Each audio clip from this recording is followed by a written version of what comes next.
Ya, kamu yang di Amerika itu ya?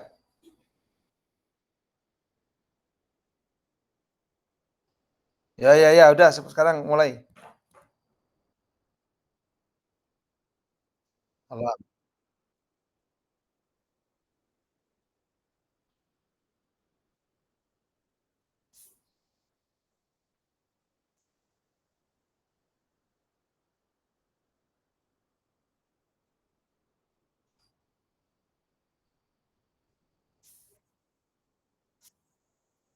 Ya, cepat ya.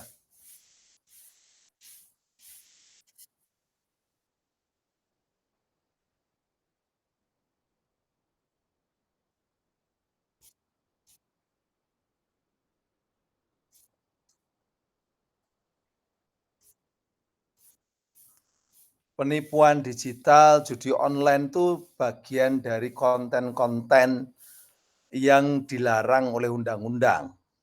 Artinya bukan hanya sekarang itu dilarangnya itu sudah sejak Undang-Undang ITE dibuat revisi pertamanya tahun 2016 itu sudah ada pasal 40 ayat 2A dan 2B itu 2016 November itu berlakunya itu. Itu bahwa pemerintah itu wajib mencegah di pasal 2A-nya ya 42A pemerintah itu wajib mencegah peredaran dan penggunaan informasi elektronik yang melanggar perundang-undangan. Nah, yang dicegah itu apa? Cegah ini kan berarti kan harus dihindarkan dari masyarakat. Apa yang dicegah? Yang dicegah yang melanggar undang-undang. Saya tanya, judi itu melanggar undang-undang enggak? Melanggar, berarti harus dicegah. Nggak boleh beredar, nggak boleh digunakan masyarakat. Penipuan, penipuan online itu penipuan itu melanggar undang-undang enggak? Melanggar dan itu sejak tahun 2016 sudah diwajibkan pemerintahnya untuk mencegah. Di pasal 2B-nya supaya pemerintah bisa melakukan amanah mencegah tadi, maka diberi kewenangan di pasal 2B-nya itu kewenangan untuk memutus akses atau blokir. Gitu loh. Itu sejak 2016. Apakah 2016 sampai 2025 itu sudah bisa dilakukan oleh pemerintah? Kan enggak. Pemerintah bisanya blokir yang diingini oleh pemerintah, bukan yang melanggar undang-undang. Diingini misalnya ya blokir apa? Blokir pornografi aja nggak bisa. Anda lihat di Twitter itu banyak itu kalau nggak bisa blokir pornografi aja nggak bisa, blokir judi apalagi apalagi pelaku-pelakunya itu baik pelaku yang menyebarkan, yang membuat, yang melakukan itu banyak yang datanya itu ada di platform. Datanya ada di platform gitu loh. Itu jadi masalah gitu loh. Misalnya kejahatan jangankan kejahatan judi ya. Judi kan pelakunya kan ada di luar negeri yang banyak. Kalau enggak menyembunyikan identitas, lalu identitas yang tersembunyi itu tidak tersedia data-datanya. Kalau mau dicari data-datanya, datanya ada di platform. Platform judinya atau gamenya atau platform-platform media sosial kayak di Twitter. Kan banyak itu pelaku-pelaku tuh muncul di Twitter, tapi kan nggak bisa dicari karena Twitter kan tidak pernah mau diminta ini siapa yang punya akun ini, kan nggak dikasih sama Twitter. Gitu. Yang bisa ditangkap oleh polisi atau penegak hukum itu adalah kalau pelakunya itu di dunia fisik kelihatan atau di media sosial punya identitas yang bisa dicek, dicari di dunia fisik, itu baru pelakunya bisa ditangkepin. Itu yang terjadi. Maka jumlah yang ditangkap ya nggak bisa banyak karena yang ditangkap banyak orang-orang yang punya identitas bisa dikonfirmasi atau bisa dicari di dunia fisik. Itu. Jadi saya punya perspektif Indonesia akan kesulitan untuk me apa, menghadapi menghadapi konten-konten yang melanggar perundang-undangan, termasuk judi online, termasuk penipuan online. Makanya penipuan online kan marak.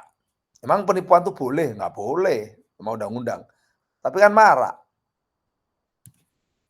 gitu. Sudah ada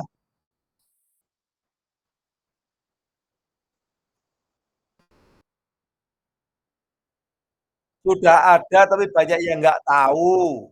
Sudah ada tapi banyak yang nggak tahu, baru tahu kalau udah diviralkan, yang viral pun bukan aturan undang-undangnya, tapi yang viral karena fenomenanya yang sudah terlalu besar, karena, oh judi online ini, oplahnya sekian ratus triliun, kan begitu, baru rame. Oh penipuan online ini yang dirugikan sekian ratus triliun, baru rame. Tapi bukan, oh ini sebenarnya udah persoalan lama, udah ada dari dulu. Negaranya yang tidak mampu, gitu loh. Kenapa tidak mampu? Ya karena, apa, tidak memiliki kedaulatan di dunia online itu, Indonesia itu.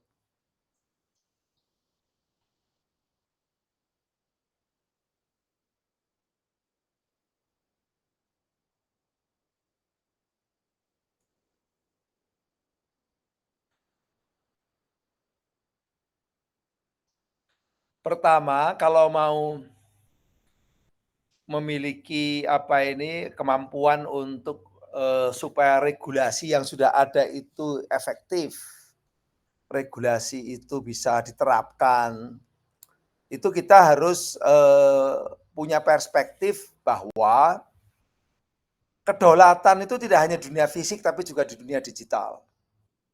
Itu yang sekarang dikembangkan di negara-negara Uni Eropa.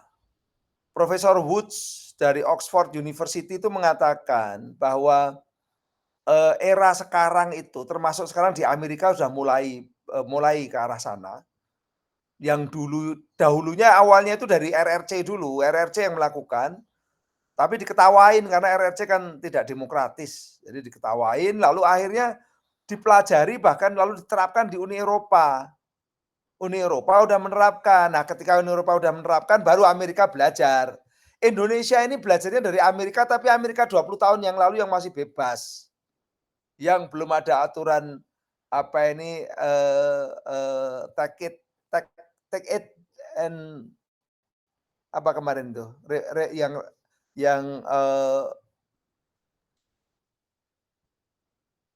revenge porn itu kemarin apa itu undang-undang yang baru dari yang diundangkan sama itu pakai take it and got it atau apa gitu, act.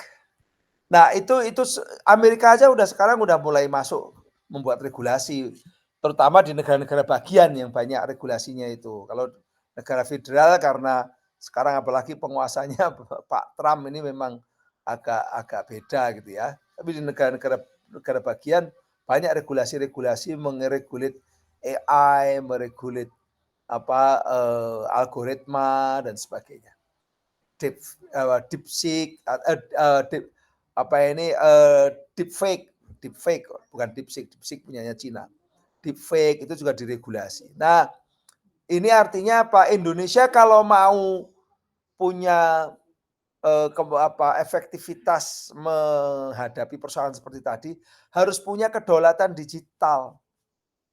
Seperti yang disampaikan oleh Profesor Wood dari Oxford University. Apa itu? Sekarang ini tata nilai dan regulasi itu harus diikuti oleh platform-platform yang ada di negara di mana mereka berada. Uni Eropa itu 27 negara anggotanya.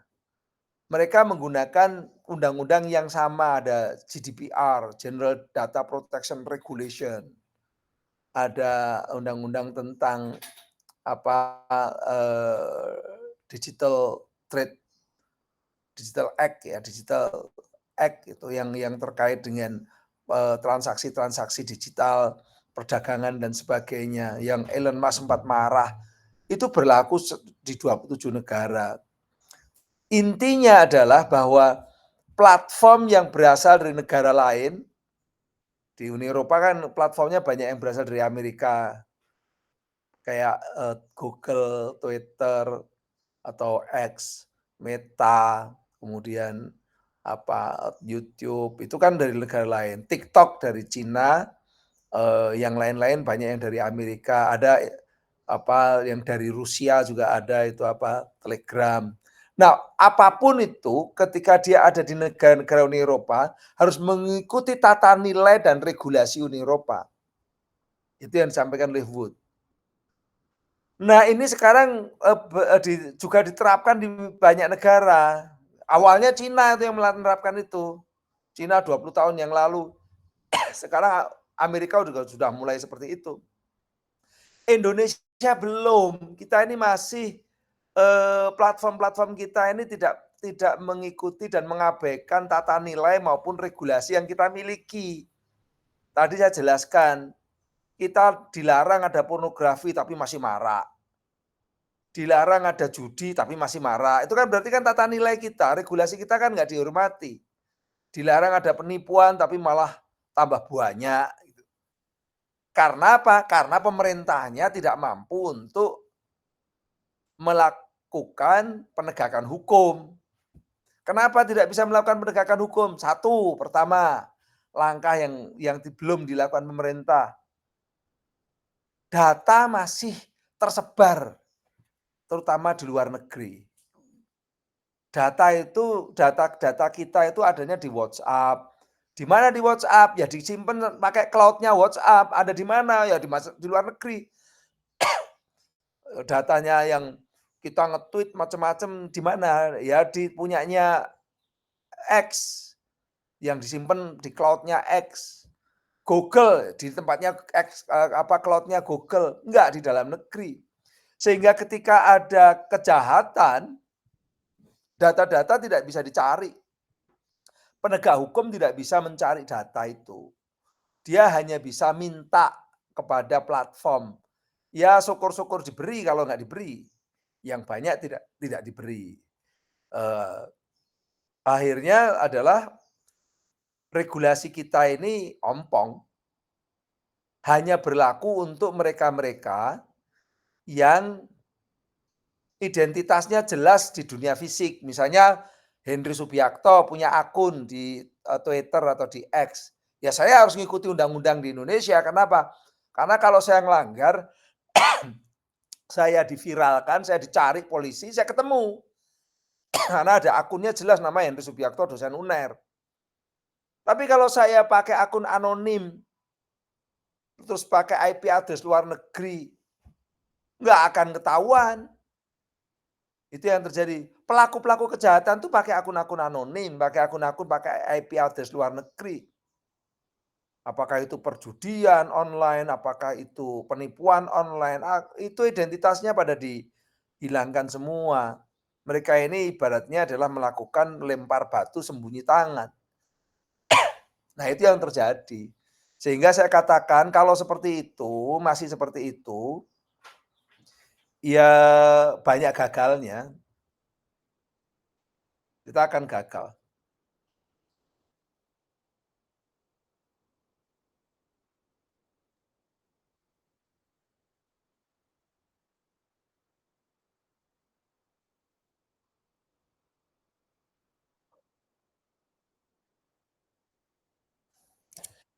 Iya, karena kita ini ketika mau menegakkan regulasi, ya, justru yang dihadapi adalah publiknya sendiri.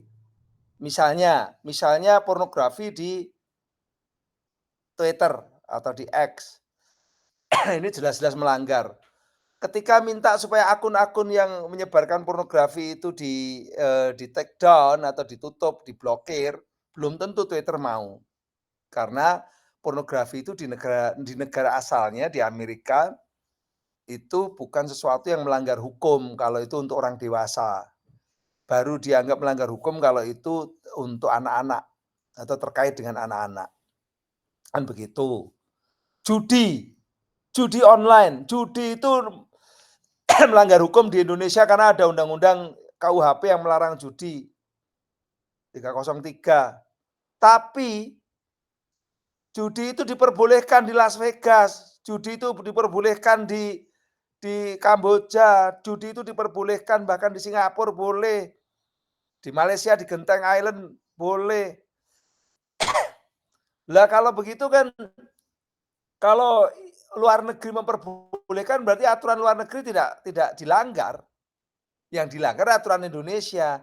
Nah, ketika di Indonesia itu aturannya dilanggar, harusnya pemerintah bisa memberikan sanksi kepada platform, kamu nggak boleh mempromosikan judi, platform kamu. Kamu tak blokir. Tapi ketika mau diblokir, kalau misalnya yang mempromosikan judi itu akun-akun di Twitter, terus yang diblokir akunnya, akunnya tidak bisa diblokir karena itu kewenangan ada di manajemen Twitter, manajemen X. Hanya bisa minta tolong juga belum tentu diikuti. Twitter itu ada di ratusan negara, tidak hanya di Indonesia. Indonesia minta tolong hanya kirim email ke manajemen Twitter.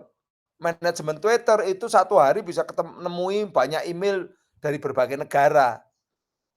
Twitter akan lebih mengikuti regulasi standar komunitas mereka, community standard mereka ataupun juga regulasi Amerika di mana dia kantor pusatnya berada, begitu loh. Kalau kalau Indonesia dibiarkan, maka yang terjadi adalah ya nggak efektif karena hanya kirim surat. Ketika Twitternya mau diblokir, blokir keseluruhan, itu bisa dimusuhi oleh netizen seluruh Indonesia gitu pemerintahnya. Malah tambah jelek pemerintahnya. Itu jadi tidak apa, tidak, maka harusnya memang pertama harus ada posisi yang lebih kuat berhadapan dengan platform-platform global. Kedua harus punya alternatif, kalau Twitter diblokir, kita harus punya Twitter Indonesia. Harus punya apa ini, platform yang sama yang bisa menjadi alternatif. Kalau harus diblokir misalnya begitu. Atau minimal nggak usah blokir tapi bisa didenda, kayak di Uni Eropa itu didenda. Dendanya untuk negara. Akhirnya Elon Musk mengikuti karena takut didenda. Dan itu betul-betul kalau dia tidak mau bayar denda tidak boleh dipakai atau diakses oleh 27 negara. Kita ini satu negara tapi kan besar sekali Indonesia ini, hampir sama dengan Uni Eropa. Penduduknya Uni Eropa itu sekitar 400 juta ya. Ya, sekitar mendekati 400 juta itu. Eh, kita kan 270, ya, ya separuh lebih. Artinya kita ini negara besar gitu loh. Sebenarnya tidak kalah. Harusnya kita punya kewenangan, punya itu. Nah, caranya adalah memperkuat kedudukan di hadapan kapitalis. Yang kedua adalah data harus di Indonesia supaya kalau pelaku-pelaku kejahatan itu apa, bisa langsung dicari. Misalnya di Polis Line, datanya servernya di Indonesia di Polis Line, cari di situ. Biorka itu siapa sebenarnya? Si Lockbit itu siapa? Bisa begitu. Partai sosmed itu siapa? Itu harus dicari. Nah, sekarang ini pemerintah tuh enggak, udah datanya di luar negeri. Data yang ada di Indonesia itu cuma data milik instansi. Itu yang kemudian dikumpulkan di PDNS, Pusat Data Nasional Sementara yang di Cikarang. Udah di pusat itu hanya punyanya instansi, punya kementerian, punya apa, Pemda gitu, dihack lagi. Jadi yang sudah punyanya pemerintah itu taruh di Indonesia udah dihack, yang swasta ada di luar negeri. Jadi kita ini nggak punya data Indonesia itu. Terus mau menegakkan hukum ya kesulitan lah.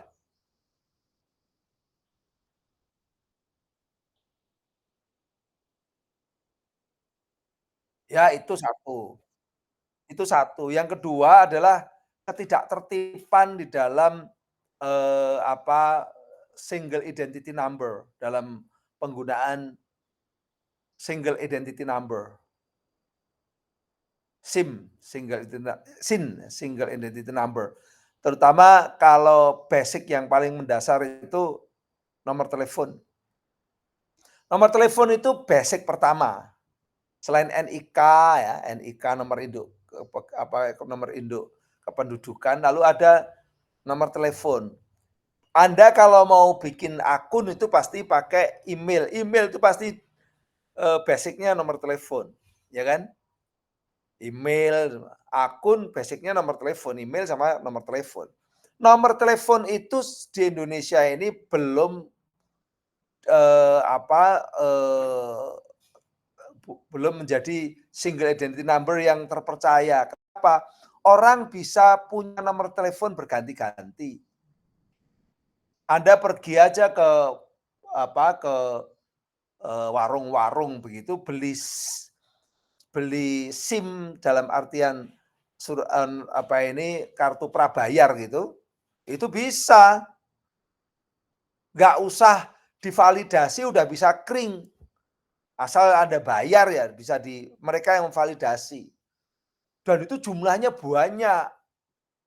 Ya, di satu provinsi bisa ratusan ribu.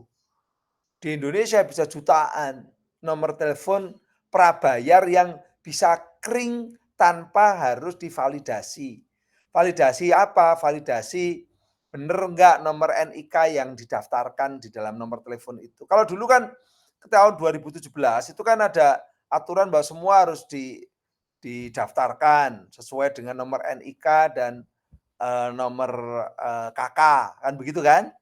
Itu supaya ada pertanggungjawaban kalau ada eh, penggunaan akun yang ternyata untuk menipu. Oh, ini nomor teleponnya ini, NIK-nya ini, KK-nya ini kan begitu.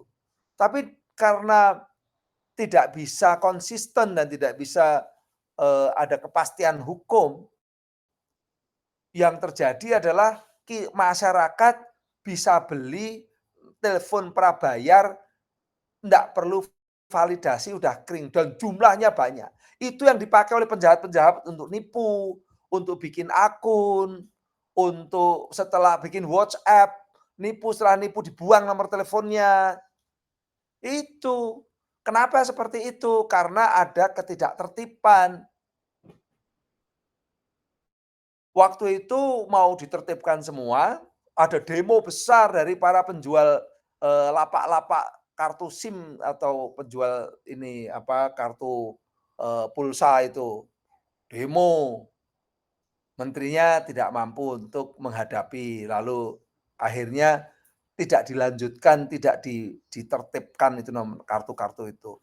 Makanya kalau Anda cek data di Indonesia, kartu telepon itu sama jumlah penduduk hampir 2 kali lipat. Jumlah penduduknya cuma 270, kartu teleponnya 300 juta lebih. 300 juta setengah. Itu karena apa? Karena banyaknya yang palsu-palsu. Ada yang punya lebih dari satu kartu telepon. Tapi yang lebih banyak lagi adalah tadi yang beli cuma 1 bulan, nanti dibuang, beli lagi, dibuang lagi, tapi tidak diisi dengan KK dan NKK. Saya itu udah berkali-kali dimintai polisi untuk jadi ahli penipuan-penipuan online di banyak daerah. Pernah di Jawa Timur di Polda Jatim pernah, di Polda Kaltim pernah, di Polda Kepulauan Riau pernah. Kasusnya sama, pelakunya ketika dilacak penipu-penipu online itu pakai NIK dan KK palsu. Dicari NIK-nya, NIK-nya punyanya orang Bantul, Jogja, dicari. Udah orang tua. Orang tua yang nggak pernah main HP. Ya nggak mungkin dia pelakunya. Ternyata itu nomor KTP itu dipakai untuk mengaktifkan banyak kartu telepon. Itu. Nah, ini yang jadi hulu dari penipuan online dan judi online maupun juga kejahatan-kejahatan yang lain tadi. Ini juga tanggung jawabnya dari Komdiki. Harusnya Komdiki. Nah, kayaknya baru-baru ini Menteri Komdiki yang baru mau pendaftaran ulang. Yang dulu berarti udah kacau, yang dulu berarti nggak eee, nggak tertib. Kenapa seperti itu? Nah, ini pertanyaan gitu. Karena kartu prabayar itu yang mengeluarkan operator seluler, ini bisnis-bisnis besar, perusahaan-perusahaan besar, ada Telkomsel, ada Indosat, ada XL, ada punyanya apa, Smart, ada macam-macam, perusahaan-perusahaan besar. Biasanya perusahaan-perusahaan besar itu juga jual saham. Untuk supaya sahamnya bagus, sahamnya naik, diaku bahwa pelanggan, operatornya itu 15 juta, padahal aslinya cuma 10 juta. Oh, 100 juta, aslinya cuma 80 juta. Ada yang di markup itu adalah nomor-nomor seluler yang tadi, yang prabayar yang dijual itu, yang dibuat mudah boleh dijual oleh lapak-lapak. Akhirnya jadi penipuan, jadi sumber penipuan online, judi online, dan lain-lain. Jadi ini problema ini ada di pemerintah juga.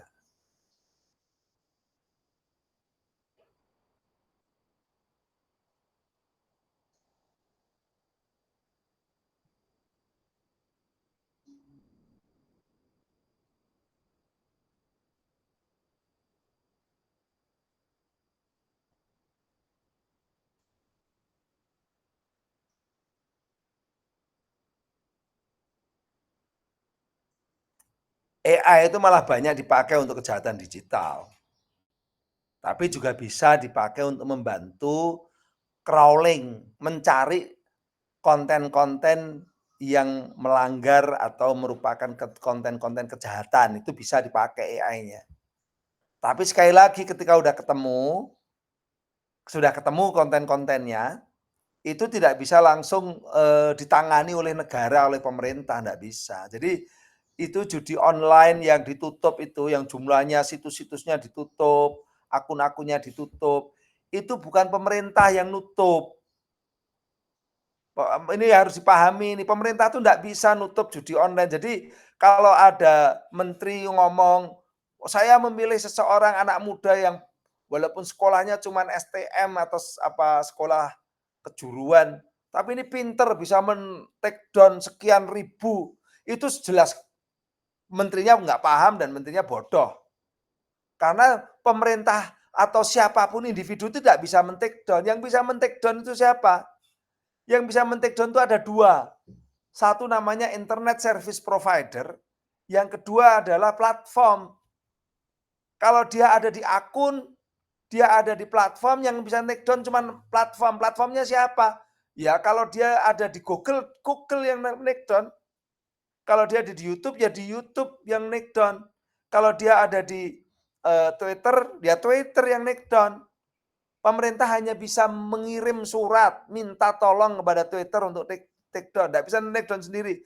Pemerintah bisa take down itu keseluruhan Twitter. Tapi tadi sekali lagi kalau itu keseluruhan akan diamuk sama netizen. Yang kedua ISP, yang bisa take down tuh internet service provider, misalnya IndiHome itu ISP, Oredo itu ISP. Ada 1.000 ISP di Indonesia, dari yang gede-gede sampai yang kecil-kecil. Itu yang take down, bukan pemerintah. Situs itu bisa diblokir. Yang blokir siapa? Yang blokir ISP. Pelanggan-pelanggan ISP lalu nggak bisa nonton situs itu. Tapi kalau pakai pakai apa, menggunakan dari luar itu apa, pakai